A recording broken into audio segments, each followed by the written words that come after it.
Year-end party ho namin ngayon, kaso nga laang ay bigla nagkatubig din sa may kubo. Kaya lumipat muna kami ng pwesto. May mga nagkaharina ang muka, may mga nanalo, at may mga gumapang panga na nakapampers. Ayan, parang naging bata ulit sila, naging baby go. At yan, nagpapagutom muna kami bago kumain. Kailangan mabilis ka para kayo makakuha ng pera. Di pa maipinta ang ngiti ng aking kapatid sa nabunot niyang exchange gift.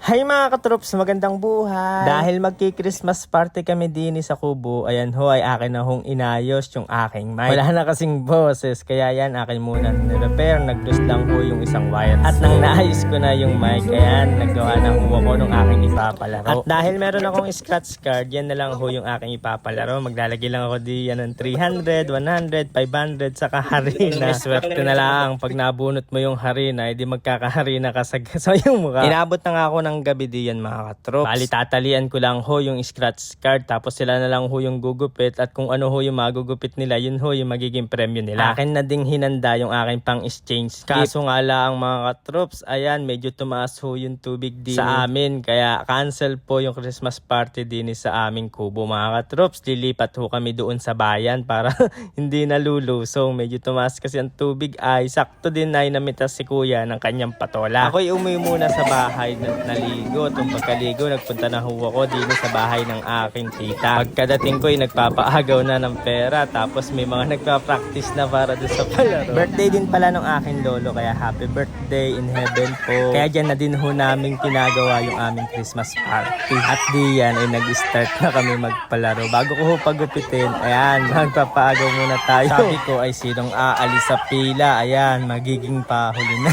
Ayan, unang gupit, yan, may mga naka-scratch na 100 pesos. Sumunod ay puro harina na nagupit. Swertihan lang talaga sa mabubunot ko, mai-scratch kung ikay mananalo o maharina. Dapat kasi hindi tahimik pag Christmas party. Kailangan maingay. At syempre dapat ay masaya. Sayang lang ho talaga mga katroops at nagkatubig ulit yung ating kubo. Hayaan nyo, baka sa susunod na taon ay mapatambakan na natin kahit yung daan laang. May mga nananalo na ng 100, 300. Di pa nabubunot yung 500. Sadyang magaling magre-rebound to sila eh. Yung mga magagaling umagaw diyan ng aking mga hinahagis ay hindi magaling gumupit, kaya puro harina yung kanila nakukuha. Kaya maya lang nabunot na yung 300, tapos dalawang magkasunod na 500 yung nabunot nila.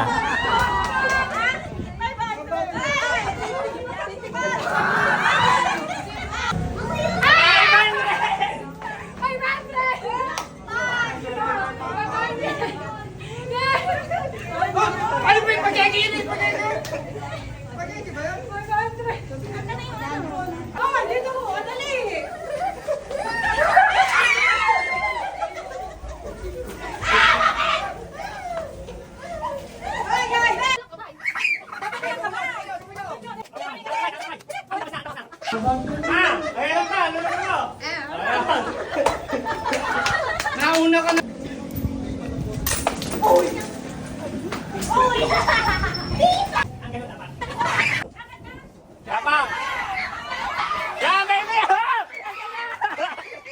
Ay, tagal! Sapa!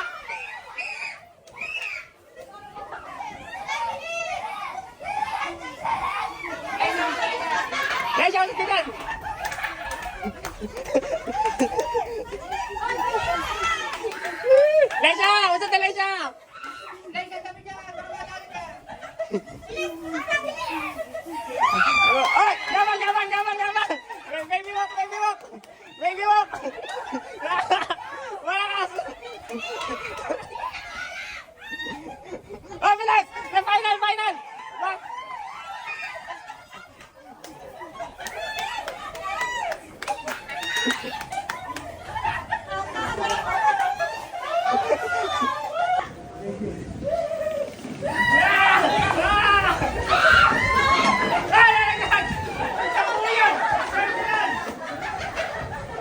Habang isa-isa kong hinahagis yung buo mga katroops, ay biglang nahagis yung buo. Bago pa naman, yung pagbago pa naman, ang pera ay madikit. Dati, Kaya hindi nakikipag- pero nakabunot na yan, nakapulot na yun. At dahil nagutom, ayan, kainan na ho tayo mga katroops. Ikaw na bahala kung anong gusto mong kainin. Konti lang yung kinain kong kanin, syempre madaming ulam.